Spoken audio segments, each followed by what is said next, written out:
What's up, everyone? I'm VenomousStare, back with the final game of Maru versus Byun. This is game 3 of a best of 3. Both players obviously have taken a game. Maru won the last game with a nice little move out in the mid game on Daybreak. Byun won the previous game on Habitation Station. It was a long macro game where both players basically jockeyed for position the entire match. Constant back and forth sieging of tanks. Games 1 and 2, of course, are on this channel, and you can find those games very easily by accessing the playlist found on my channel. So let's jump right into this one. It's on the Research Station map, Vanny Research Station, and Byun is going to go for a second barracks, which is very interesting, because in the previous games, the players did identical builds, pretty much, or very similar builds. And a variation this early is important because this means that Byun is going to put on some Reaper pressure. Byun, of course, is the red Terran in the bottom of the map. His opponent is Maru, another player known for exceptional micro. And Maru only has this one barracks. So he's probably going to go into Fast Factory here right after the barracks. He's making that Reaper, beautiful play. And there's the factory. So Byun obviously wants to garner an advantage here with this extra barracks. He's going to double produce Reapers and perhaps hope that Maru gets greedy, doesn't make a second Reaper, tries to go into super quick CC, or perhaps make a reactor after only one unit and he can catch him off guard. We'll see what happens though, because if Maru plays safe, makes a second Reaper, as he does, he has one queued up, and makes a Cyclone, he'll probably be able to hold this off. Even with Byun's micro, this was a build that was kind of relying on Maru doing a certain build to garner an advantage, and that's very frequent and very common as far as TVT and mirror matchups go. Oftentimes you do a build hoping and kind of guessing that your opponent's going to do another build, and that's just part of the early game of a mirror matchup. The same thing kind of happens in ZVZ when you see people decide to go for early pull, but here Maru's going to try to defend at the top of his base, but Byun moves his Reaper, wow, north and then walks it into a grenade, so beautiful micro there, but then loses it, and suddenly Byun is trying to chase Maru, and Maru is being driven out of his own base, and Byun's going to sandwich him. Great micro from Byun. Byun's not going to let that Reaper escape, but if we look in the base of Maru, he started Cloaked Banshee, he has a Hellion, and he has a Cyclone out at the top of the ramp. Cyclones are very good defensively. Byun is going to try to run up the ramp, and he narrowly escapes with both Reapers. So Byun, let's see what he scouted. He sees the Cloaked Banshee. So that double Reaper play works out relatively nicely. He doesn't win the game, but he gets some nice scouting information off. And if we look at Maru's vision, nothing. So with this extra little barracks, Byun garnered himself a scouting advantage, and he should not really take much damage to this Cloaked Banshee. His starport is a bit later. He's getting a reactor on his factory, but Stim Pack has started. He has both barracks producing Marines dutifully. His eBay just finished. He can produce turrets if he wants. Turrets build relatively quickly. And he does start that turret in his natural and one in his main. Now Byun has to try to predict where this first air unit is going to go, this Banshee. In my experience on this map, if someone's going for a Banshee or a drop, they almost always fly to this location.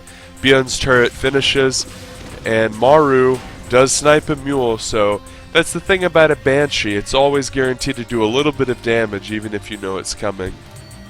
But obviously with the turret in each mineral line, it's not going to kill a bunch of workers like an undetected Banshee would. Of course, this is out of Byun's vision because the turret really range is about like this. But he has a Viking, which is very useful because a Viking makes it where you don't have to worry about the Banshee escaping into the dead space. Byun is a diligent muler, and he does not quite have enough energy to scan. Actually, he just got enough energy to scan. Oh, actually, he did have enough energy to scan. Okay, that's weird. So Byun's losing quite a bit here. Oh, I think he's waiting for Stim to finish. That's what it is. So Stim's right about to finish. And there it is. It's done. So okay, yeah, there it is. And he stims and kills the Banshee, but he did lose 7 workers. So Maru and Byun are even in workers. Maru's going to land 2 more mules at his natural expansion. And Maru has started double Viking production. He has a siege tank, he has a cyclone, he has a raven, he has a lot of things that are going to keep him safe. And not safe like how Jeb Bush claims that George kept the country during his administration, but actually safe. And 8 more workers were lost. So if we go to the workers, are actually 8 total workers. So if we go to units, yeah, Maru lost what, 3 or 4 more workers out on this corner, and had to burn 2 scans, or Byun lost them, not Maru, excuse me.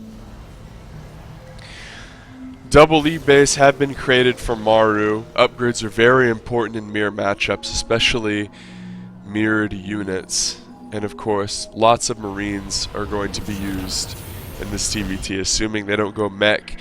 Recently, I've been seeing almost exclusively Marine tank. Of course, you see Liberators and Banshees thrown in, but usually it's lots of barracks with reactors.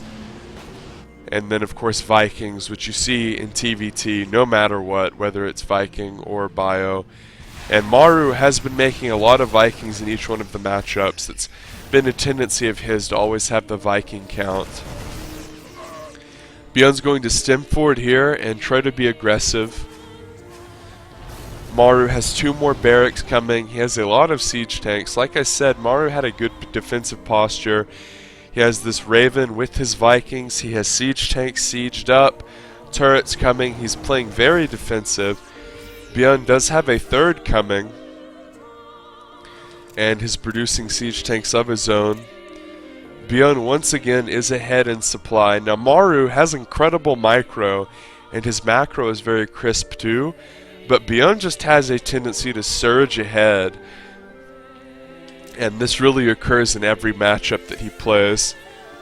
4 reactors have are about to finish for Maru. 2 of them just now finished. 2 more are about to.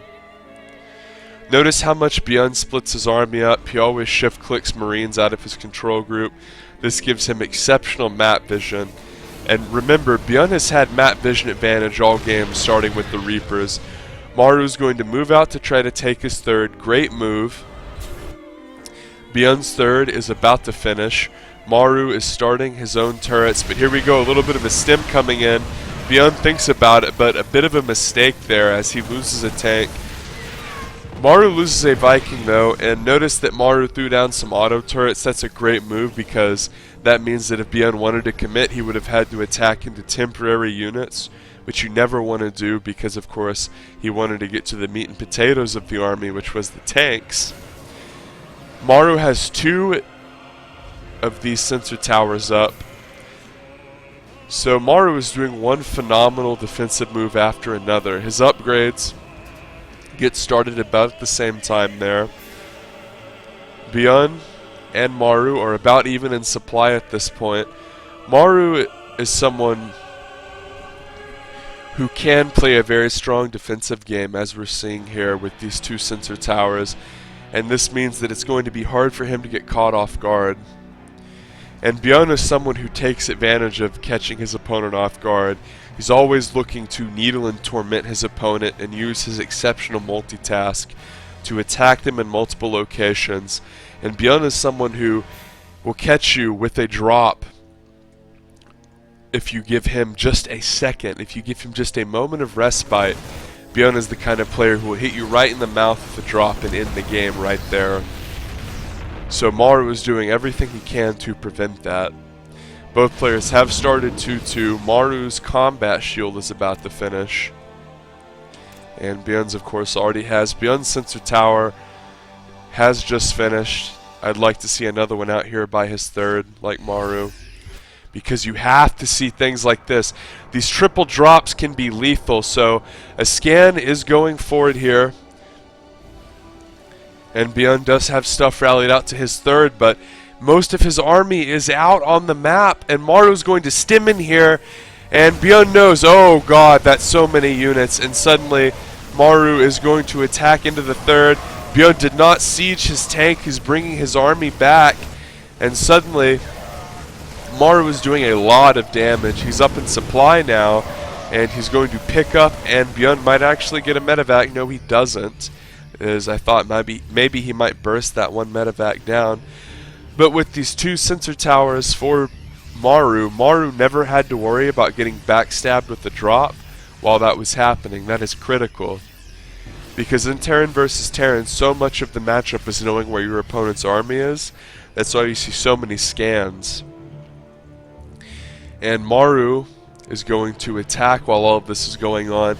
Byun's in this weird position where he has to deal with the drop, but he also has to deal with the main army. And he's trying to get his macro back in order, and that's the advantage of being the attacking player, is you're in the driver's seat. Suddenly we see a siege up for Byun, siege up for Maru as well. One of Maru's tanks goes down, and we see that dropship being retreated and rejoined up with the forces of the main army.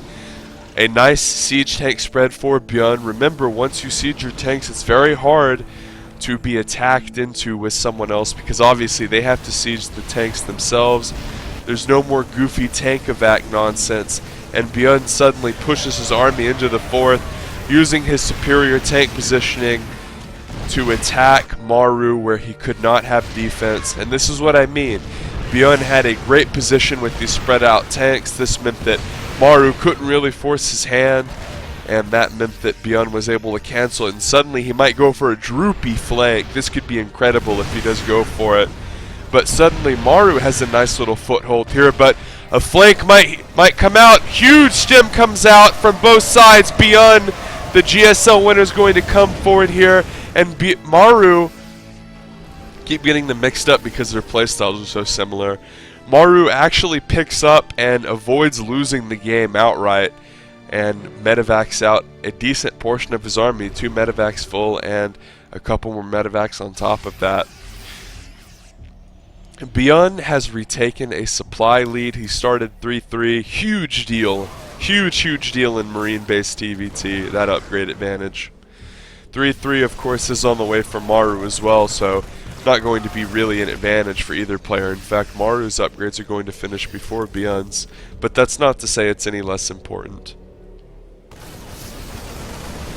Both players are constantly jockeying for position, and this is so action-packed, and I can't really become relaxed or talk about anything except what's going on, because both players are constantly trying to get the upper hand on each other by sieging. 4th base is being made for Byun. 4th base is down for Maru. Now the difference, of course, is Byun's is being made at a gold. Another base is being floated out to the gold. Siege up top for Maru, and he's going to unsiege a scan on the army of Maru as well. Siege on the scan on the army of Byun. This base is about to be taken, and suddenly Byun thinks about it. Byun, the red Terran, sieges. Might want to consider repairing. Actually, he's going to make a sensor tower. That's even better. And Byun, who has a slight macro and supply lead, is going to attack here with a drop. 3 drop ships. Now this is interesting because of the sensor tower and the fact that Maru is going to see this. One thing that Maru has been doing in all of these TVTs is making the off-hand Liberator to deal with tanks, and you can't pick up a siege tank. The tank evac no longer exists. So Byun's drop is going to succeed for the most part in terms of actually getting off, and he should try to focus down that sensor tower. He actually will get after one of these upgrades here. Notice one of them is completed. He might actually get the armor, and he does. So beautiful focus fire there on the upgrades, even more important than the sensor tower. Boom, he gets the armory upgrade too. Beautiful move from Byun. So this is what I mean. Byun is always trying to get the drop advantage on his opponent, and even though Maru had all of that defense, that tower, that sensor tower, the missile turrets, didn't matter, as Jeb Bush would say. It doesn't matter. Doesn't matter. In that case, it actually didn't matter. And Byun's going to push forward here. And of course, one thing about dropping even GSL caliber players like Maru is whenever you drop people, they have to deal with it macro-wise, micro-wise. They have to move the army over there to deal with the drop. They have to reallocate the workers that you messed with. They have to reallocate the buildings. So that's what allowed Byun to kill those tanks. And what's funny is you see retards in the comments section say things like, oh, the opponent was just bad, that's why they lost those units. Well, obviously Byun and Maru were two god-tier Korean Terrans, so that's the power of multitask and harass right there, and it shows that even someone as good as Maru can't be perfect and position their army well, even especially when you're harassing them. Siege mode here for Byun, and Maru loses a bit. He's going to siege his own tanks. If we go to units, Maru has a hefty number, a little bit more than Byun. Both players have consistently been expanding, and a stem is going to go on here and cancel a base. But mining is being done at the gold of Byun. Nice siege tank pickup micro there, making sure that the pesky Maru liberators don't deal tons of damage.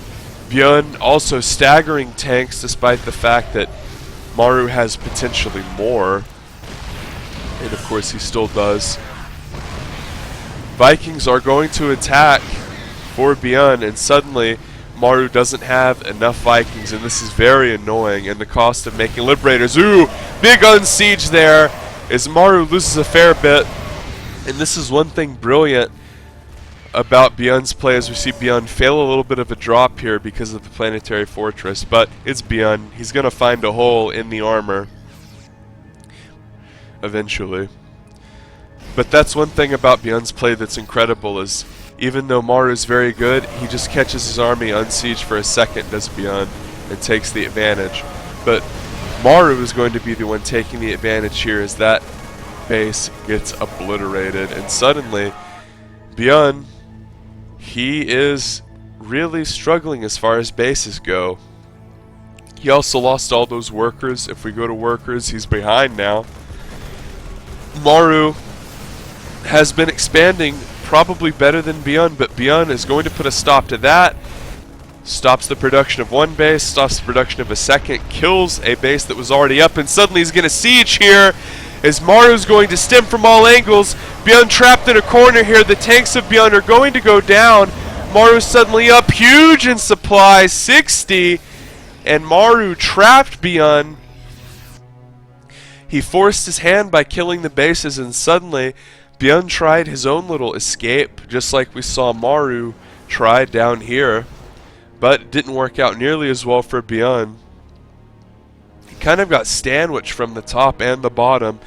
Notice Byun has made this fourth base. He started to mule it. Maru has restarted his upgrades too. Brilliant stuff. He has a ton of tanks, remember. Byun has brilliant micro and positioning. Boom! Snipes a couple tanks beautifully. That's the thing about Byun, even though he has been behind in the last little juncture of the game, he's still microing very beautifully. And here the SCVs get pulled as Maru, who showcased exceptional defense throughout a lot of the game, might actually take this one because Byun has to GG. He simply lost too much. What a great game. So if you like that, subscribe for more. I'm going to be casting more games. I also cast classic throwback StarCraft 2, and I talk about sports too, so you don't want to miss any of that. Make sure you like this video. I mean, it's Maru versus Byun. It doesn't get any better than that.